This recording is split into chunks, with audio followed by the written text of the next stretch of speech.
Bana, mambo vipi? Tayari crew nzima ya Faraja TV online tumetinga humdani kukuhabarisha, kukuelimisha na kukujuza tu ni kipi ambacho tayari tumeweza kukuandalia. Mimi langu jina naitwa Nyambili Yohana. Siko peke yangu, niko na mwenzangu hapa. Bana, mimi naitwa Ndege John Sabasaba Kiraka. Bana, mambo vipi? Bana, kama kawa mitikasi nasonga, lakini issue unaionaje siku ya leo? Of course ni issue fulani hivi itakuwa hot. Maisha yanaenda? Maisha yanasonga na Mungu ana bless. Unajua kwenye maisha kuna kitu kimoja tu. Yaani wewe amka asubuhi nataka pambane. You never know utatokea wapi. Yaani zile mambo za dunia. Unataka kutuambia kwamba ambao hawaamki kwenda kupambana unawashauri nini? Waamke kwa sababu mtembea bure sio sana mkaa bure. You know? Yaani maisha kwa sasa mfumo ulivyotengenezwa. Yaani ili ufanikiwe lazima uamke kila siku. Uende kupambana. Hata kama ndoto yako ni pambano unatamani iwe, nenda kila siku nyenye ndoto yako. Hata kama ukiwa unakosa. Haikufuati nyumbani, hata kama unakosa wewe nenda tu, bingo litakuja siku moja. Ngoja na bless. Na wengi waliofanikiwa ni wale ambao walikuwa ni mahasala.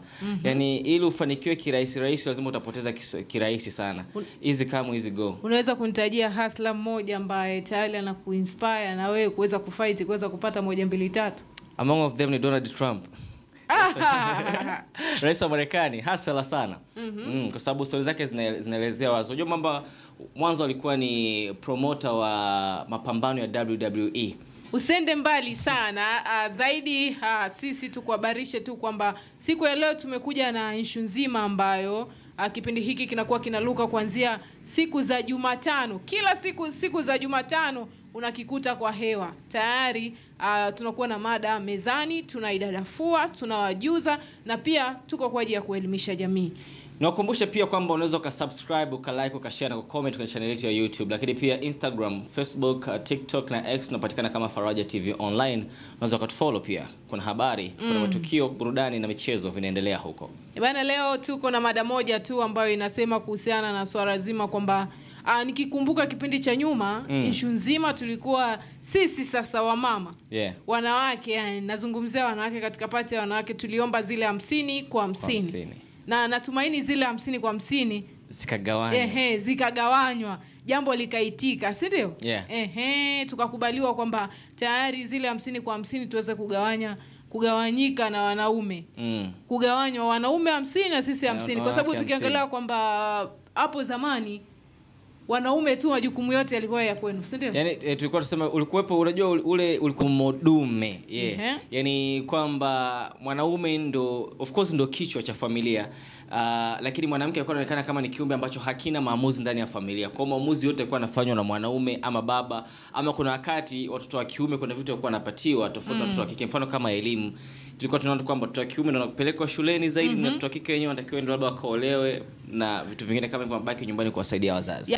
Tayari issue nzima ni kwamba wanawake tuna 50 zetu na wanaume na wenyewe wana 50 zao. Mimi nikiangalia kwa sasa hivi zaidi wanawake wamekuwa sasa wamezidi ile 50 wanaenda 60. Wewe unaizungumziaje?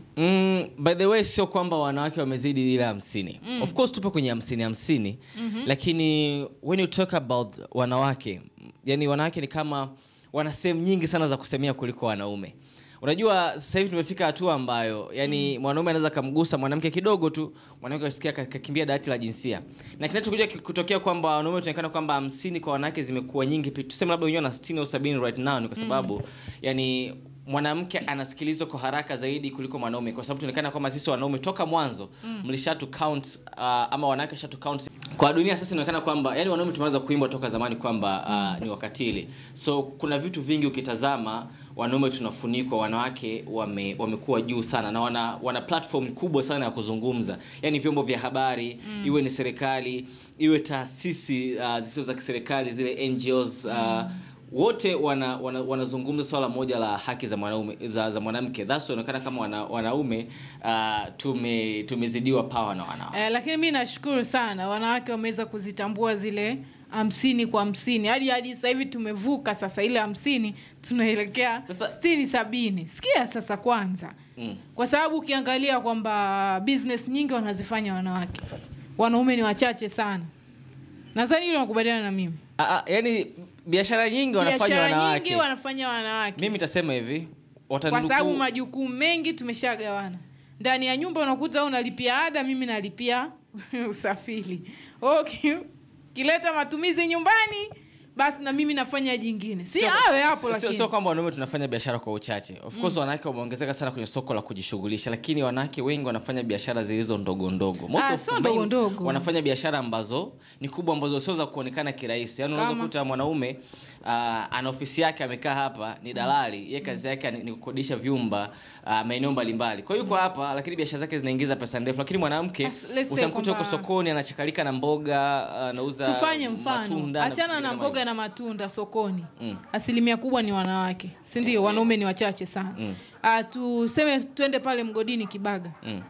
Wanaume wanaingia ground chini, lakini wanawake wako juu wanashughulika. Ile pati yote wako wote sawa. Of course. Kwamba wao utaenda chini, hao wako juu, wenyewe wanafanya kazi nyingine tofauti. Lakini usiniambie kwamba eti wanawake wanafanya shughuli ndogo ndogo. Babu, zile kazi za yaani sasa ndo hizo ndo shughuli ndogo ndogo. Yani mfano mwanamke wa mgodini kwenda pale kwenye eneo la mgodi wanakochimba, akachukua fero akaenda kaanika kasaga, baada ya pale akaenda kufanya upembuzi. Hiyo ni shughuli ndogo ndogo ambayo mwanaume kuifanya, pengine mwanaume ambao for the first time amefika mgodini hana shughuli ndogo. Mostly wanaingia maduarani, na wengi wao ni makota ambao wananunua dhahabu ama wananunua vifusi vikubwa. Hamna shughuli ndogo.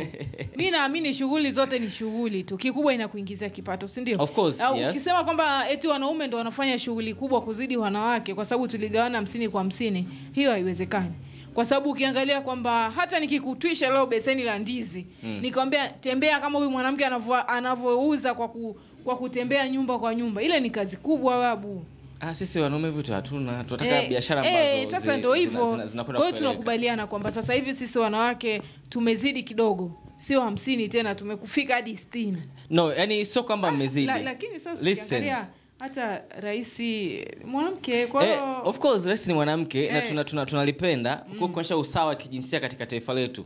Lakini kusema kwamba asilimia za wanawake zimezidi, sio kwamba zimezidi, ni kwa sababu wanaume tumeamua, ama wanaume wameamua kunyamaza. Mimi naomba tu watu wa utafiti waweze kufanya tena utafiti, waangalie kati ya zile 50 kwa 50 ambazo tuliziomba sisi wanawake kutoka kwa wanaume, je, tumewazidi? Yani unajua 50 kwa 50 ambayo ilikuwa inatakiwa iwepo, yani kwa sisi wanaume tulikuwa tunataka 50 iwe hivi. Mfano, mimi nikinunua mahindi, labda tuseme debe moja, mwanamke naye aje na debe moja. Nikileta nyama kilo moja naye aje na kilo moja. Nikilipa ada kama ada ni kama ada ni 700, ukilaki 3.5, 3.5. Sio maana yake pasu kwa pasu na gawana majukumu. Lakini sasa hivi kuna wanawake wengine anakuambia pesa ya mwanamke ni ya mwanamke, ya mwanaume ndio inatakiwa ifanye shughuli zote. Of course tunajua kwamba pesa ya mwanaume ni ya mwanaume, lakini kuna wanawake ambao akianza kutoa matumizi ndani, yani inakuwa ndo kama sehemu ya kwanza kumtangaza yule mwanaume na kumuona kama kaanza kumhudumia, licha kwamba mwanaume anapokuwa anatoa. Sidhani kama kuna mwanamke anasema most of women wako hivyo, wanasema kwamba pesa ya mwanamke ni pesa ya mwanamke na pesa ya mwanaume ndio inatakiwa fanye matumizi ya nyumbani, na wengi wanaonekana wapo katika huo mrengo. Na wanawake wengi umezungumza kitu, umenirudisha kwenye kitu ngoja nizungumze. Umesema kwamba wanawake wengi sasa hivi wako sokoni wanafanya biashara. Most ya wanawake wanaofanya biashara wanatafuta ukombozi. Unajua ukombozi gani? Wanajitafuta kujinasua kutoka kwa wanaume ili wawe huru. Kwamba endapo hata mwanaume akisema kwamba leo nakuacha, anaweza kujisimamia.